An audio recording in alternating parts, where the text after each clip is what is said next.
Cette chaîne est financée par son public via Tipeee. Rejoignez l'aventure. Salut à tous, salut à toutes, c'est le fils de Bulle. 90% des œuvres d'art sont oubliables. C'est ma formulation polissée d'un célèbre adage de Théodore Sturgeon, un auteur de science-fiction. Comme toute chose, cet adage a un contexte. Sturgeon l'a formulé en réponse à ceux qui disaient que la science-fiction c'était quand même 90% de merde et que c'était rare de tomber sur quelque chose d'intéressant. Sturgeon voulait donc leur faire remarquer qu'il en était ainsi dans chaque domaine artistique. Littérature, cinéma, poésie, jeux vidéo, que sais-je. L'SF ne contient factuellement pas plus de mauvaises œuvres que les autres domaines. C'est simplement qu'étant culturellement perçu comme moins légitime, on s'attarde sur les 90% défectueux au lieu de s'attarder sur les 10% restants. Alors qu'on fait l'inverse en littérature. On porte à nu 10% des œuvres les plus pertinentes et on ferme les yeux sur le reste de la production. Eh ben, vous vous en doutez, il en est de même en bande dessinée. 90% de la production est médiocre, oubliable. Et parmi les 10% restants, encore faut-il être en capacité de les aimer, de pouvoir les comprendre ou que leur forme nous plaise assez pour qu'on veuille bien s'y pencher. Parmi mes bandes dessinées préférées de tous les temps, il y a tout un tas d'œuvres diverses. Il y a des œuvres de niche, des trucs un peu bizarres, beaucoup de romans graphiques et aux grandes dames d'une partie de mon public, quelques comics de super-héros. Si 90% des comics de super-héros sont oubliables, ça veut aussi dire que 10% présentent un intérêt esthétique indéniable, que vous puissiez le percevoir ou non. Aujourd'hui, j'aimerais vous parler d'un de ces comics. Rassurez-vous, c'est une vidéo qui ne nécessite aucun effort de votre part. Vous pouvez détester les comics de super-héros et apprécier cette vidéo. Ici, on va simplement parler d'art, d'intention artistique. J'aimerais parvenir à vous faire comprendre que l'œuvre dont je vais vous parler, que vous l'aimiez ou non, fait indéniablement partie de ces 10% d'œuvres qui méritent d'exister. Pas pour vous convaincre d'aller la lire, mais plutôt pour vous convaincre que j'ai eu raison de le faire. Générique. Oh, les beaux dessins que t'as fait des beaux dessins. Astérix, c'est pas l'Arche de Tobin. Lisez des BD, faites je ne sais quoi, mais... La BD n'est plus ce qu'elle était. Un truc d'une rare indigence et d'une médiocrité inouïe. J'ai horreur de ça. T'as envie de faire de la bande dessinée, t'en fais. Plouf, plouf, plouf. Du très grand art. Commençons par La Palissade. Les premiers tomes d'une série se vendent toujours mieux que les tomes d'après. Le taux de rétention baisse fatalement de numéro en numéro puisque plusieurs lecteurs abandonnent la série en cours de route. Et plus une série s'étale dans le temps, moins elle parvient à recruter de nouveaux lecteurs puisque la pile de livres à lire finit par ressembler à un mur de briques impossible à passer. D'autant plus il faut les acheter. Donc voilà, ça paraît plutôt logique, les numéros 1 se vendent toujours mieux que les numéros suivants. Eh ben, durant l'âge de bronze, la concurrence est féroce entre DC et Marvel. C'est une guerre des kiosques. Y a pas de secret. Pour qu'une BD se vende, il faut qu'elle soit visible sur les étals. Ou plutôt, pour que la BD du concurrent ne se vende pas aux dépens des nôtres, il faut limiter au maximum sa visibilité. Et pour ça, il y a un moyen simple et efficace. Il suffit d'inonder le marché. De publier un max, même des trucs un peu nazes, histoire d'occuper tout l'espace et d'empêcher les autres éditeurs d'exister. Comme ça, il n'y a plus que nous sur les étals et les autres peuvent aller se faire voir. S'il n'y a plus de place, il n'y a plus de place. Dès qu'une nouveauté sort, elle est mise en avant, alors si vous sortez plus de nouveautés que les autres, c'est vous qui prenez la place. C'est la loi du marché. Ils sont aux ordres du pognon. Vous allez me dire que c'est un peu vicieux comme stratégie, mais c'est encore le cas de nos jours. Un grand nombre de BD que vous voyez en librairie ne sont publiés que pour prendre de la place sur les tables. Les gros éditeurs sacrifient de jeunes auteurs en leur promettant monts et merveilles alors que leurs œuvres, sauf coup de chance miraculeux, vont se planter. Et ils le savent. Vous allez en vendre 1000 peut-être et ce sera un échec, mais c'est toujours 1000 ventes de moins pour les autres. Alors ça, c'est très tordu, mais bougrement intelligent. Eh bien, Carmine Infantino, le nouveau directeur éditorial de DC de l'époque, y croit fort en cette stratégie. Il va alors inonder le marché en lançant une nouvelle série par mois. L'idée est simple, créer de la nouveauté en permanence pour être en permanence mis en avant sur les étals. C'est l'opération First Issue Special, ou dans la langue de Bob Kane, First Issue Special. Le truc c'est que les First Issue proposent des débuts d'histoire qui n'auront jamais de suite. Dans cette initiative, on va donc avoir le droit à un grand nombre d'introductions d'histoires, de concepts et de personnages, avec des origin story prometteuses, et puis hop, le mois suivant, on les abandonne et on passe à autre chose. Pour proposer une autre nouveauté, remplaçant l'ancienne sur les étals. First Issue, c'est un peu une mitraillette à nouveautés, les balles étant remplacées par des premiers chapitres qui n'auront jamais de suite. Aussitôt publiés, aussitôt oubliés. On y retrouve donc pêle-mêle des groupes de gamins très riches, des groupes de gamins très pauvres, Des groupes de gamins bizarres, ce mec s'appelle Johnny Lézard, une fliquette, des super-héros de seconde voire de troisième zone, mais aussi des personnages connus du lectorat, mais qui n'auront jamais su briller par eux-mêmes dans des séries indépendantes. Évidemment, le but c'est pas de voler les clients potentiels en les prenant à revers. L'idée c'est plutôt de prendre la température, de proposer un max de nouveaux concepts et de voir un peu les ventes et les retours des lecteurs avant de lancer réellement les séries pour de bon. Il y a eu 13 tentatives et le bilan n'est pas incroyable, puisque seules 2 séries ont survécu. Je prendrai pas ce chiffre pour dire que c'est un échec. Ça n'a pas marché. Dont Warlord, une série qui raconte les aventures d'un pilote d'avion qui se perd durant la guerre du Vietnam et qui atterrit par hasard à Skartaris, une île étrange peuplée d'hommes en pagne qui combattent des dinosaures. C'est une série qui va quand même connaître plus d'une centaine de numéros avant de s'éteindre, après avoir largement essoré son concept. Mais bon, en dehors de Warlord, le bilan des First Issues s'avère décevant, et la plupart des personnages présentés disparaissent aussi vite qu'ils sont nés, aussitôt oubliés par les lecteurs de comics. Bref, ce sont de véritables fonds de tiroir, des essais plus ou moins hasardeux, plutôt mal écrits, en tout cas pas assez bons pour passer à la postérité. On pourrait argumenter que le succès commercial d'une série n'est en rien garante de ses qualités réelles, et je suis d'accord, mais là quand même on frise régulièrement la purge. Prenons le cas de Métamorpho. Le mec est capable de transformer son corps en tout et n'importe quoi, son pouvoir est encore plus fort que celui de Luffy. C'est pas juste il peut s'étirer, c'est plutôt qu'il est capable de modifier chimiquement son corps et les éléments qui le constituent. Je vous laisse imaginer la puissance et tout ce qu'on peut faire avec ce personnage. Voici donc Métamorpho Tractopelle, Métamorpho Monocycle, sa variante Métamorpho Tricycle, Métamorpho aux fesses, Métamorpho Jeff Bezos, bon, bah ça fait pas rêver les foules. Mais qu'est-ce que c'est que... C'est de la merde. Vous allez me dire que c'était une chouette histoire, merci l'obscur, mais pourquoi tu nous racontes ça si ça vaut pas le coup qu'on le lise? Eh ben, parce que ces tentatives ratées, elles sont à l'origine d'une de mes bandes dessinées préférées de tous les temps, tous genres confondus. Danger Street. Ou, dans la lampe de Bob Kane, Danger Street. 50 ans après la publication des First Issues, un certain Tom King va tomber dessus et décider d'en faire la base d'une nouvelle histoire. Son but, raconter une histoire avec l'ensemble des personnages issus des First Issues, et le tout, bien sûr, de façon cohérente. Le défi que se lance Tom King, c'est celui de parvenir à raconter quelque chose à partir d'éléments qui n'ont rien à voir les uns avec les autres, et qui n'ont jamais été pensés pour former un tout cohérent. Tom King va prendre ses crash tests, ses fonds de tiroir, et tenter de leur donner une seconde vie qu'ils n'ont pas du tout méritée. Reprendre des anciens concepts et en faire quelque chose de neuf, c'est un peu la marotte de cet auteur. Dans son run sur Batman par exemple, il avait ressorti des placards le personnage de Kite Man, l'homme cerf-volant, un super vilain oubliable et ridicule des années 60, pour en faire la pierre angulaire d'une guerre entre le Joker et le Sphinx, lui donnant une backstory à la fois ridicule et touchante, et lui offrant, pour une fois dans sa vie, le rôle de sa carrière. Tom King a aussi remis entre autres au goût du jour le personnage de Mr. Miracle, le maître de l'évasion, en l'enfermant cette fois dans un piège bien plus retors, sa dépression. Et puis tout un tas d'autres personnages. Je vous mets mon top de ses œuvres en description avec des liens d'affiliation. Tom King est habitué à faire les poubelles de DC, transformant en or tout ce qui lui tombe sous la main. Mais pour Danger Street, c'est un peu différent. C'est pas une simple mise à jour d'un personnage qui aurait mal vieilli, non. Il sera cette fois question d'écrire 24 personnages en même temps, ce qui n'est pas rien. Mais en même temps, il s'agit de personnages qui ont un passé très succinct, qui n'ont quasiment rien vécu en dehors des First Issues, et qui sont globalement très mal écrits. Il y a donc quasiment aucune matière sur laquelle s'accrocher. C'est une difficulté pour lui, mais un avantage pour nous.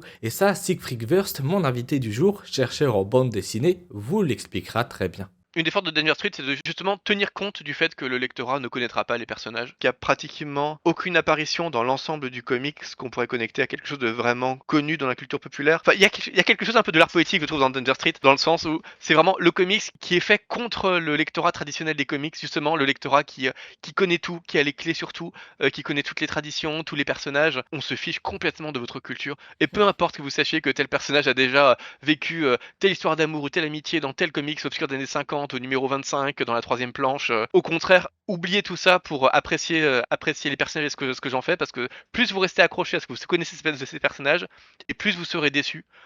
parce que je les réinvente complètement et c'est mon comics à moi et certainement pas le comics d'une continuité DC Comics. C'est donc, chers auditeurs, une œuvre totalement accessible, malgré ses apparences d'œuvre obscure méta se référant à des connaissances de nerds érudits. C'est simplement que son écriture résulte d'un jeu, d'un pur plaisir de vouloir faire se croiser des personnages qui n'auraient jamais dû pouvoir le faire. Vous l'avez compris, il n'est pas nécessaire de connaître les personnages dont on va parler ici, pas plus qu'il n'est nécessaire d'ailleurs de connaître l'histoire des First Issue. À peu de choses près, il n'est pas non plus nécessaire d'être un connaisseur de l'univers d'ici. Vous voyez à peu près ce qu'est la Justice League, vite fait qui est Superman, bah voilà, vous êtes armé pour affronter Danger Street. Waouh, formidable! J'ai d'ailleurs fait le choix de ne pas vous expliquer en détail ce que racontent ces fameuses First Issue, que j'ai lues, bien après avoir lu Danger Street. Tout simplement parce que, effectivement, c'est pas important de savoir en détail ce que ça raconte, pour pouvoir comprendre et apprécier Danger Street. Mais ça encore, on ne peut le savoir qu'après les avoir lus. Et oui, ce n'est qu'une fois après avoir lu les First Issue qu'on comprend à quel point il est inutile de les lire pour apprécier Danger Street. On n'est plus à un paradoxe près. J'ai ajouté quand même une mini-vidéo sur la chaîne secondaire pour présenter les personnages, accessibles uniquement à mes tipeurs, comme un genre de DLC. Vous allez trouver ça injuste, mais je le répète, connaître ces personnages n'a aucun intérêt, aucun, ni pour comprendre cette vidéo, ni pour apprécier la bande dessinée. Je joue uniquement sur votre FOMO, votre peur de manquer quelque chose, pour vous inciter à soutenir la chaîne. Mais j'insiste, parce que je suis honnête, cette mini-vidéo ne vous apportera rien de plus que si vous ne payez pas. Bref. Le seul avantage des vieux lecteurs de comics selon moi, qui va leur permettre d'aborder Danger Street peut-être dans de meilleures conditions que vous, c'est qu'ils sont déjà habitués à suspendre leur incrédulité face aux ridicules inhérents aux histoires de super-héros. J'irai même plus loin en affirmant que les lecteurs habitués ont totalement oublié à quel point ce qu'ils lisaient était absurde, voire totalement stupide. Bon, bah c'est bien tout ça, mais ça fait un petit moment que vous êtes là et je vous ai toujours pas dit de quoi parler. Danger Street.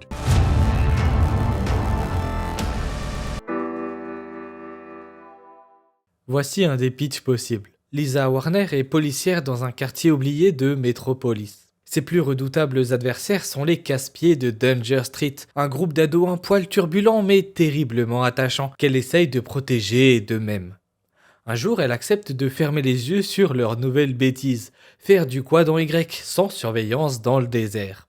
Elle l'aurait pas dû car l'un d'entre eux ne reviendra jamais. Les autres casse-pieds sont formels, le meurtrier de leur ami est un super-héros, et d'ailleurs, ils ont pris la décision d'aller lui rendre la monnaie de sa pièce. Lisa va donc devoir mener l'enquête. Pourquoi un super-héros aurait-il décidé d'assassiner un enfant innocent ? Ça, c'est une bonne question, ça. Enfin, je vous dis ça, mais c'est pas vraiment de ça dont parle la bande dessinée, donc je vais vous proposer un autre pitch. Jack Ryder est un polémiste de télévision qui galère à trouver du boulot.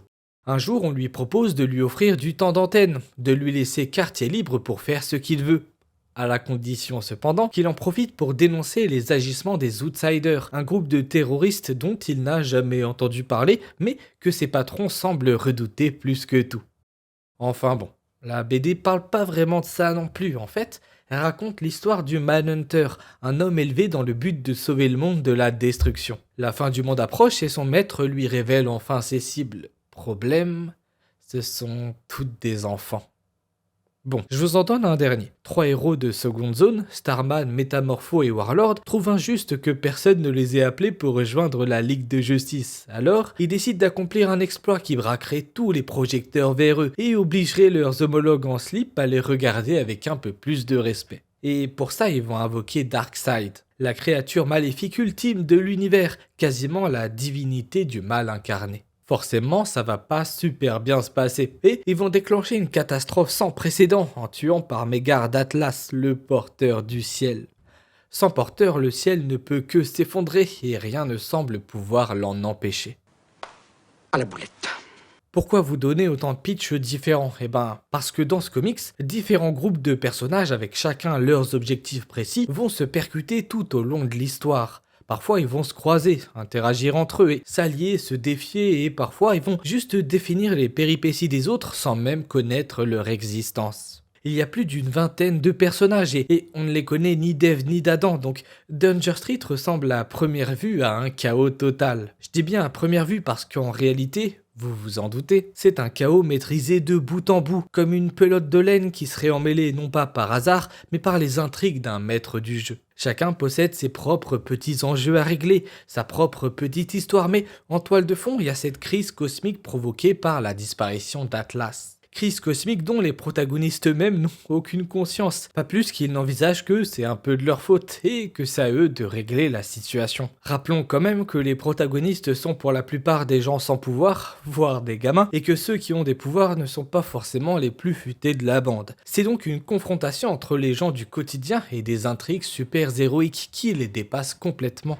Et oui, c'est assez fou de se dire, mais comment est-ce qu'on va vers une résolution alors même que les personnages principaux ne sont même pas conscients des enjeux qu'ils sont supposés résoudre? Ils ne parviennent à résoudre le problème final, plus non par coïncidence, parce qu'ils se retrouvent tous à cause de circonstances totalement involontaires et que le fait qu'ils se retrouvent tous leur permet de résoudre le souci sans même avoir eu conscience avant de se retrouver que ce souci existait. Donc c'est un joli pied de nez. Ça réinsiste aussi sur ce qu'on disait sur Tom King, qui est la force de Tom King, c'est justement de ne pas chercher à tout prix créer des intrigues cosmiques parce que ça, on les a assez vus en continuité. Que chaque run, voire chaque arc, il te faut une nouvelle méga menace de la mort qui tue qui soit plus forte que la dernière méga menace de la mort qui tue parce qu'elle menace l'omnivers par sa puissance et on sait pas trop comment un truc du scénario va finir par la mettre à bas après avoir vaincu et tué tous les super-héros. Enfin, c'est tellement devenu un cliché qu'on a vu des centaines de fois que le prendre comme ça avec cet angle, c'est une espèce de proposition qui est extrêmement rafraîchissante fatalement.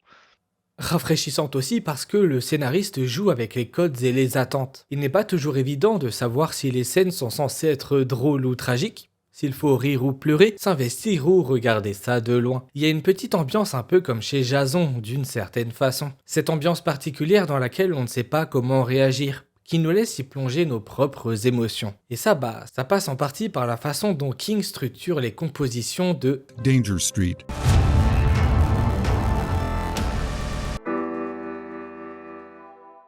C'est d'ailleurs sans doute pas un hasard si les deux sont adeptes des compositions régulières. On pourrait s'attarder sur les compositions de Danger Street, mais j'avais fait une vidéo il y a un bout de temps, une vidéo sur la composition chez Tom King, alors je vous la remets ici. De toute façon, elle a disparu de la chaîne. Ça vous permettra de ne pas être trop divulgaché au sujet de Danger Street, tout en vous imprégnant quand même des gimmicks artistiques de l'auteur au fil de sa carrière. Magnéto, Serge.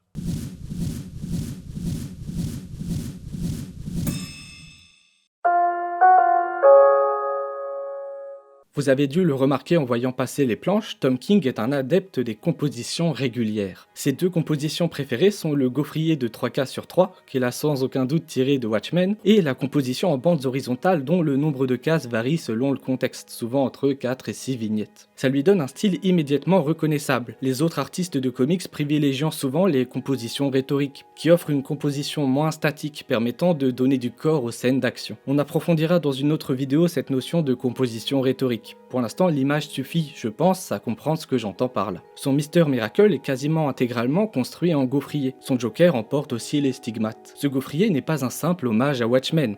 C'est un outil narratif que Tom King s'est approprié pour s'en servir d'une manière unique. Je sais que vu de loin, chaque gaufrier semble similaire aux autres, mais les artistes ne les utilisent pas de façon identique. Chez Jason par exemple, on avait vu que le gaufrier servait à mettre au même niveau l'ensemble des scènes du récit, des plus anodines aux plus violentes, pour donner un sentiment de banalité du mal. Chez Tom King, c'est pas du tout le cas. Par exemple, dans son Mr. Miracle, il utilise le gaufrier pour enfermer son personnage dans un quotidien répétitif, dont il n'arrive pas à s'échapper. Le gaufrier est une métaphore, celle de la dépression, du détachement. Tout se ressemble puisqu'aucune chose n'est plus excitante qu'une autre. La vie est une boucle sans fin. Dans son Joker, le gaufrier donne un sentiment de conséquence inéluctable. Quand le Joker rencontre une petite fille sous la pluie, le lecteur ne se fait aucune illusion sur la suite des événements, et pourtant la scène n'est pas éludée. Elle traîne en longueur, les cas sont comme les secondes d'un compte à rebours. On sait que le moment va venir, on l'attend, on sait qu'il va tomber, et c'est renforcé par ces cases noires tirées des films muets. Ces cases rythment la planche, le danger se rapproche.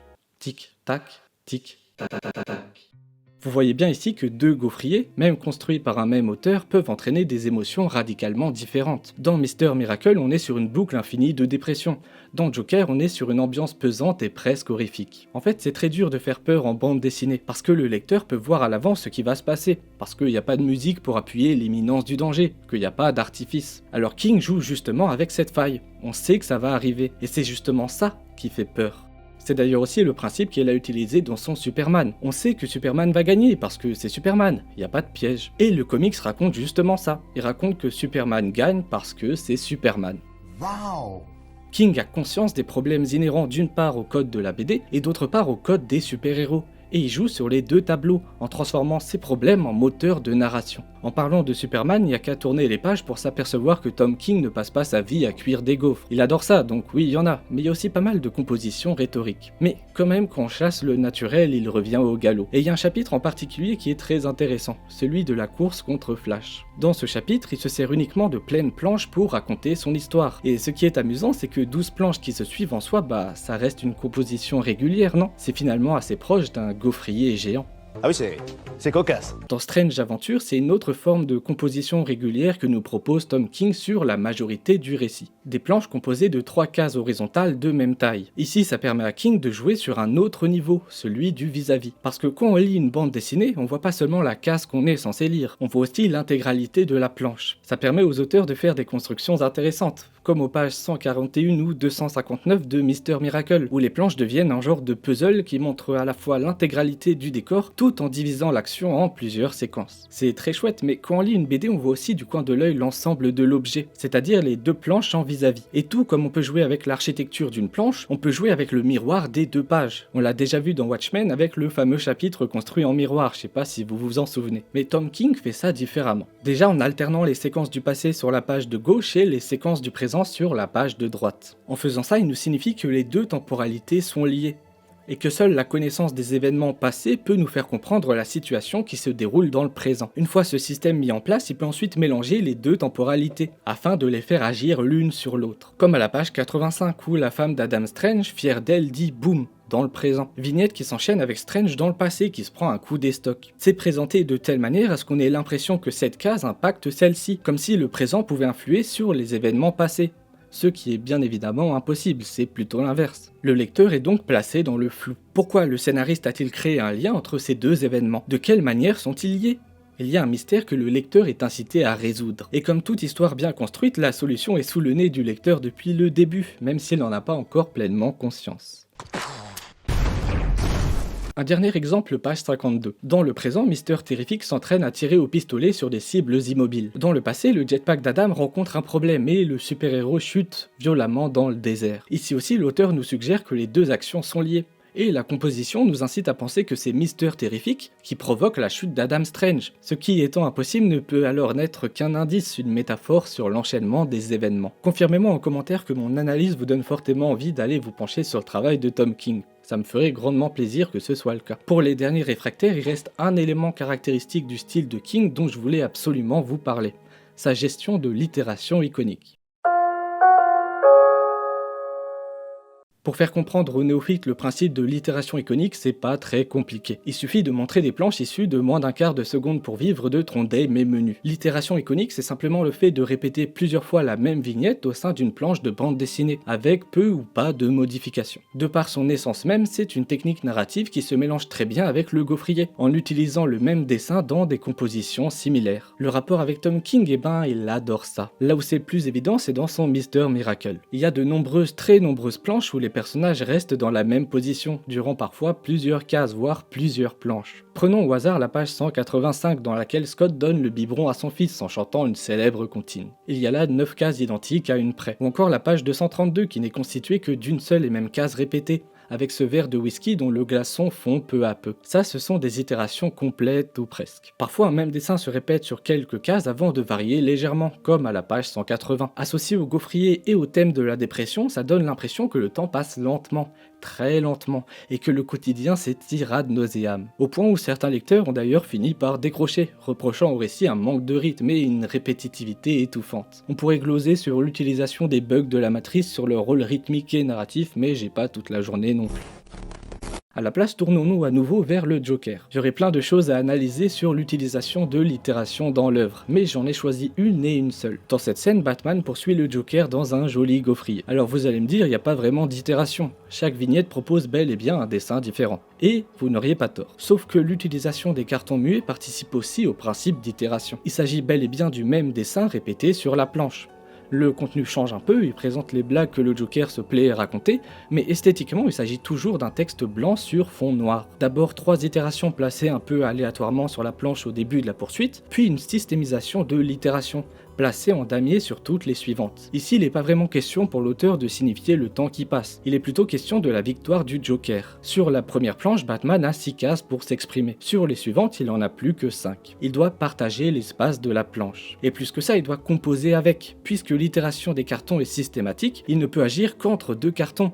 Il a donc moins de pouvoir, moins de présence. Il s'efface au fur et à mesure que le Joker s'accapare tout l'espace, à mesure que le Joker impose son propre rythme. Puis fatalement, Batman finit par perdre pied. Le Joker s'acharne sur lui, et la scène se conclut de façon plutôt maligne. Cette fois, il y a véritablement itération.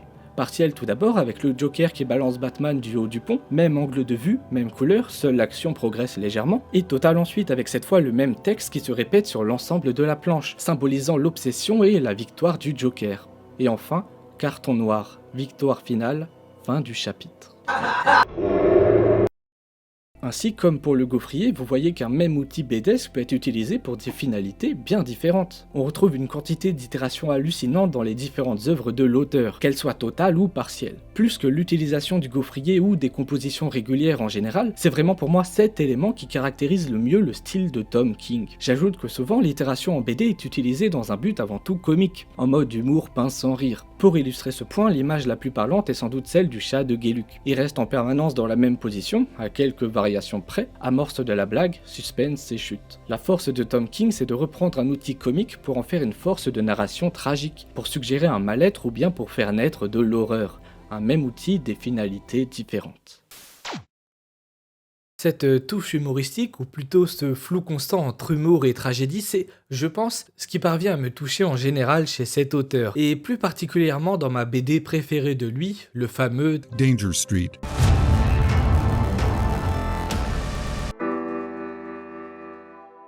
Cette ambivalence et ce ton particulier se retrouvent bien dans les cartouches du récit.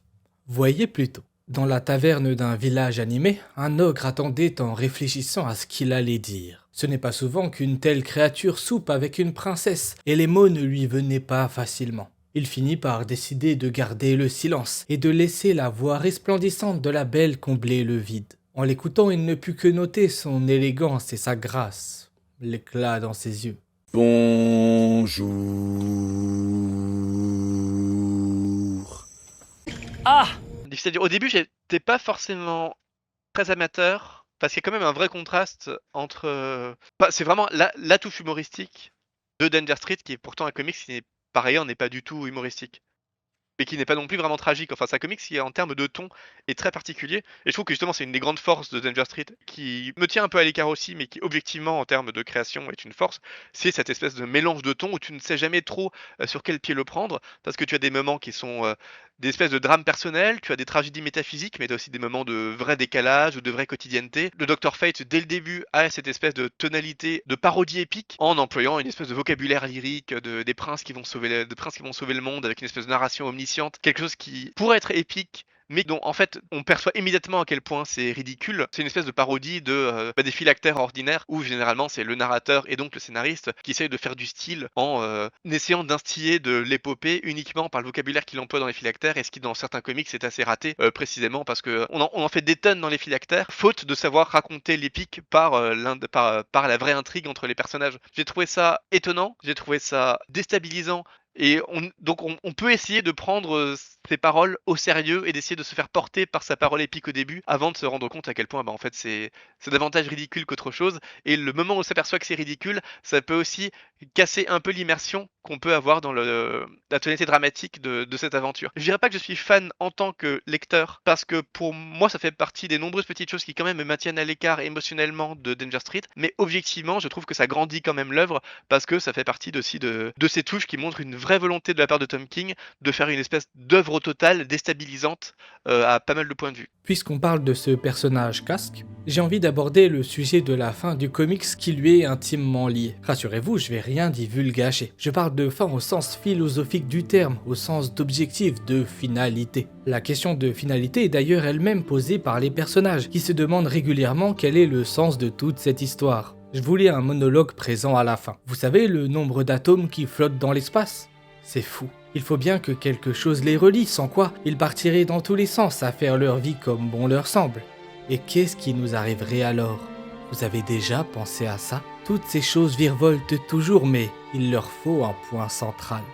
La fin de Danger Street, la conclusion de Danger Street, je peux donc vous la donner sans vous gâcher le plaisir de la découverte. La conclusion, c'est simplement que c'était une chouette histoire et que l'auteur a pris du plaisir à la raconter, à être à la fois celui qui crée du chaos en faisant vivre des aventures non prévues à des personnages qui n'étaient pas faits pour ça, et celui qui crée de l'ordre à partir de ce chaos, qui organise les choses pour que l'histoire naisse et existe. Le plaisir de King, c'est de relier les atomes, c'est-à-dire de créer du lien entre des éléments qui en sont dépourvus, entre des éléments épars et isolés. L'objectif, le but final de tout ceci, c'est simplement de faire se rencontrer des individus. Je pense que c'est en partie pour ça que Danger Street m'a eu, parce qu'il parle de gens qui rencontrent d'autres gens. Toute cette histoire de crise, de fin du monde, ce n'est qu'une excuse pour pouvoir raconter quelque chose d'autre. Et même pour pouvoir tout simplement raconter.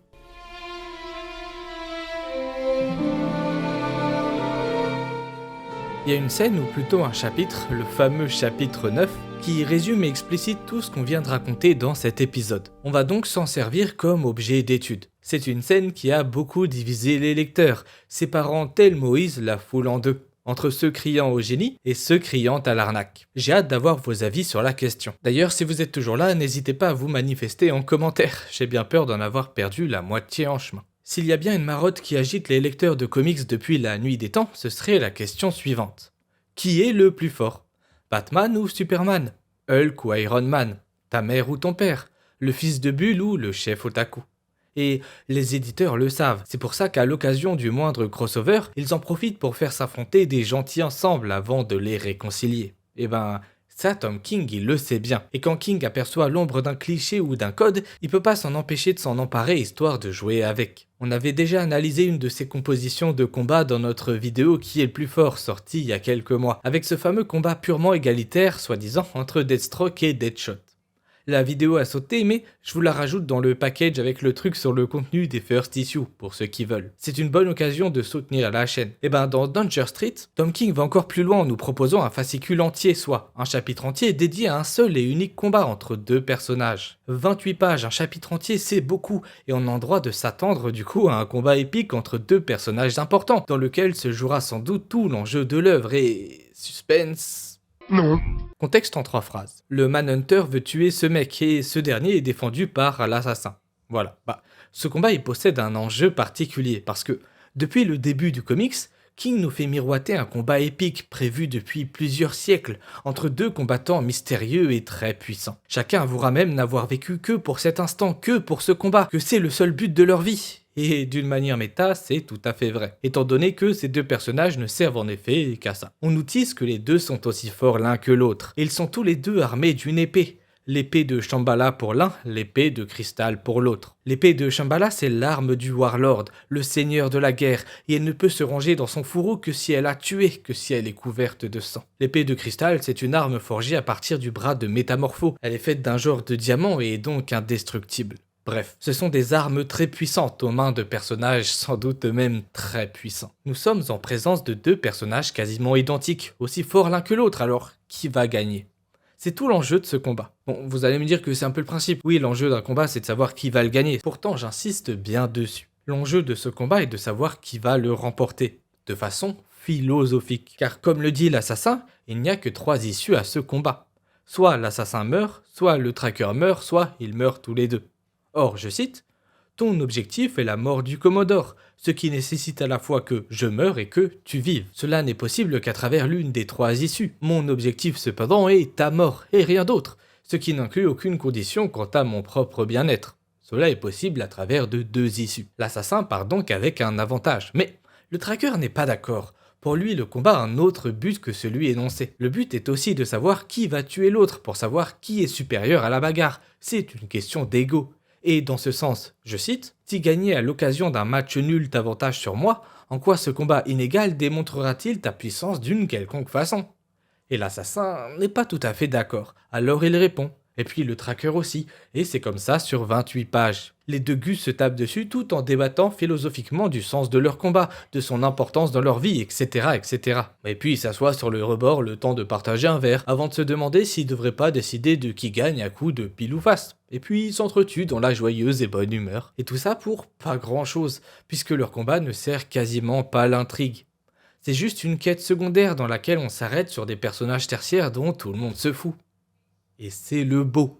Un combat sans véritable enjeu. Enfin, ça rejoint un peu ce qu'on disait sur une espèce d'ironie dans la construction de l'intrigue par Tom King, parce qu'on voit bien que ces deux personnages-là restent mineurs et restent à la marge de l'intrigue, et je trouve ça assez beau, cette capacité qu'a Tom King à nous donner la sensation d'enjeu épique lié à des personnages, sans même que ces personnages soient réellement connectés à l'intrigue. Et malgré ça, on peut quand même te consacrer un fascicule entier à faire qu'il ne se passe absolument rien, rien de connecté en tout cas à la méga intrigue, juste pour le plaisir de créer des personnages, de créer cette relation et ces dialogues entre les personnages. C'est assez fort de la part de Tom King, à la fois en termes de capacité de construction de personnages, de capacité de construction de dialogue, puisque bon, l'intégralité de ce fascicule, c'est juste un combat d'épée pendant lequel les personnages parlent. Construire tout un fascicule comme ça, tout en maintenant toute excitation, c'est quand même assez fort. Et en même temps, c'est aussi une affirmation de la dimension ludique de Tom King. Enfin, on le sent vraiment s'amuser comme un petit fou en écrivant ces planches-là, surtout que lui est parfaitement conscient que cette scène et ces personnages-là n'auront absolument aucun impact sur l'intrigue. Et ça donne quelque chose de léger, mais de plutôt agréable aussi, de dire tiens, un peu comme nous, l'auteur ne prend pas ça tout à fait au sérieux. Parfois c'est bien qu'un scénariste te fasse croire que ce qu'il raconte est sérieux, parce qu'on a quand même envie de frémir avec les personnages, et parfois c'est bien aussi de se dire que c'est un peu ridicule quand même. Cette guerre de méga mercenaires, on en voit tellement dans les DC Comics, il y a tellement de personnages de méga mercenaires qui sont supposés être des êtres humains mais qui ont en fait des capacités surhumaines absolument délirantes. C'est bien que le scénariste aussi ait conscience que c'est un peu ridicule quand même, c'est des espèces de deux méga soldats, c'est encore une énième guerre entre... c'est toi d'ailleurs qui parlais de Deadshot aussi dans une de tes vidéos. C'est un énième duel de personnages avec des super compétences dont on sait très bien que le lectorat ne sait pas trop quoi faire et qui paraîtra absolument ridicule à toute personne qui ne lit pas des comics. Et on va à la fois te raconter de façon très premier degré parce qu'on lui consacre quand même comme un fascicule entier, et sur 12 fascicules qui racontent une histoire aussi ample, faire un fascicule entier sur un duel entre deux personnages mineurs, c'est quand même leur consacrer beaucoup d'importance. En même temps, c'est un sacré pied de nez à l'industrie en général. Et en plus, à la fin, les deux meurent et continuent leur combat dans l'outre-tombe. Et à la fin du chapitre, il y a un petit à suivre, comme si en fait on pouvait écrire un comics entier sur leur baston qui mènera jamais à rien. Donc il n'y a même pas de conclusion pour cette scène inutile qui est glissée entre deux autres fascicules. Ça, je trouve ça beau.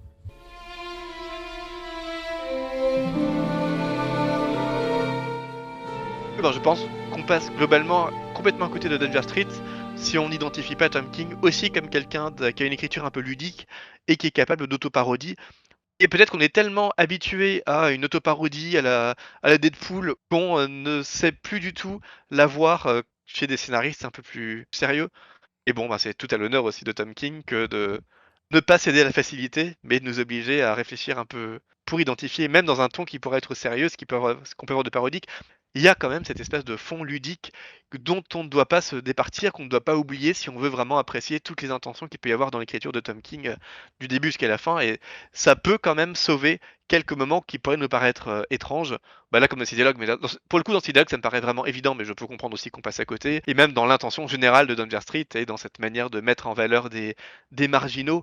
C'est à la fois un vrai comics et un comics autoparodique, et parvenir à lier les deux, c'est quand même les marques d'un grand texte. Je pense que ça ferait une excellente conclusion.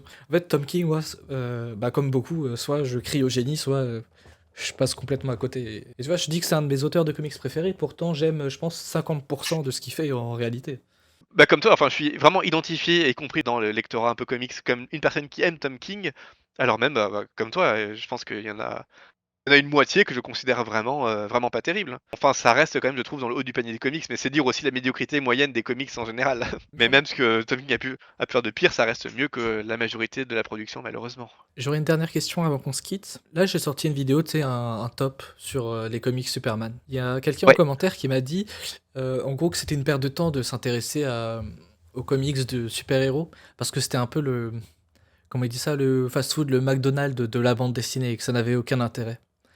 Qu'est-ce que tu pourrais répondre à ça, et qu'est-ce que tu penses de ce côté pop culture comme consommation rapide, qui serait du coup pas des œuvres d'art ? Déjà, je pense que c'est une accusation un peu facile qu'on peut adresser quand même à beaucoup de formes de divertissement dans le cinéma ou dans d'autres formes de bande dessinée. Est-ce que enchaîner les Astérix, c'est pas du fast-food? Est-ce que lire des mangas en 100 volumes, c'est pas du fast-food? Est-ce que c'est pas un peu facile et un peu snob de s'en tenir à cette espèce de reproche de divertissement facile? D'autant que le comics, oui, a une démarche marketing de base, mais comme beaucoup d'œuvres de bande dessinée, puisque le but c'était quand même de vendre des fascicules pas très chers, très réguliers, en essayant de maintenir ton intérêt pour te faire acheter le volume suivant. Ce qui est aussi la logique de beaucoup de films ou de beaucoup de séries d'ailleurs. Donc à partir du moment où on rejette les comics, pourquoi est-ce qu'on ne rejette pas en fait les 90% de ce que l'industrie nous propose quotidiennement? Je trouve ça un peu injuste d'adresser ça uniquement aux comics. Je pense que ce sentiment de fast-food, ça vient aussi de la dimension états-unienne. Forcément, on a davantage envie de comparer ça avec du McDo parce que ça a un peu la même origine, au moins géographique, mais que ça reste un peu injuste. Mais c'est aussi un peu notre travail, je trouve, de prescripteur travaillant sur la bande dessinée en général et pas spécifiquement sur le comics, de pouvoir dire attention, on est conscient que la plupart de la production, c'est du divertissement fast-food popcorn. Pas terrible, entre les œuvres qui sont vraiment pas terribles, si tu suis les bonnes prescriptions, tu peux quand même tomber sur des choses vraiment intéressantes, que tu les aimes ou pas après, mais objectivement, quand tu lis The Dark Knight Returns par exemple, tu ne lis pas Batman Nocturne. Tout comparé, c'est un peu aller contre toute la réalité créative qu'il peut y avoir derrière ces comics. Et objectivement, ce sont des... Dans 80 ans d'histoire du super-héroïsme, il y a quand même eu des moments de vraie création et de vraie volonté de raconter quelque chose par les personnages. Ça peut être uniquement de vraies constructions dramatiques, ou ça peut être une vraie poétisation, ou il peut y avoir une vraie ambition graphique. Et les comics ont apporté quelque chose à l'histoire de la bande dessinée en général. Les comics peuvent apporter quelque chose au lectorat par les discours qu'ils portent ou juste par un éblouissement graphique. C'est pas parce que la majorité peut paraître soit datée, soit pas terrible, soit fast-food consommation sans réflexion, qu'on peut élargir ça à l'ensemble des industries, et je trouve que c'est un jugement un peu facile à faire, dont pourtant, toi comme moi, on serait les premiers à partager, je sais pas, à 75% de ce reproche. Je pense qu'on a aussi cette intuition qu'on nous assomme un peu, beaucoup, trop avec des productions qui sont pas très intéressantes pour nous abrutir et nous mettre dans une posture de passivité de consommateur. Mais voilà, c'est pas propre uniquement aux comics super-héroïques et c'est pas parce que ça existe que ça empêche complètement ces œuvres-là de proposer des choses vraiment très bien et parfois étonnamment pertinentes, a fortiori avec le personnage super-héroïque, vraiment percutante graphiquement, politiquement, narrativement, et ça peut donner lieu à des vraies bandes dessinées qui peuvent vraiment faire partie des meilleures bandes dessinées en général et pas juste dans l'industrie super-héroïque. Donc c'est pas parce qu'on a une espèce de dégoût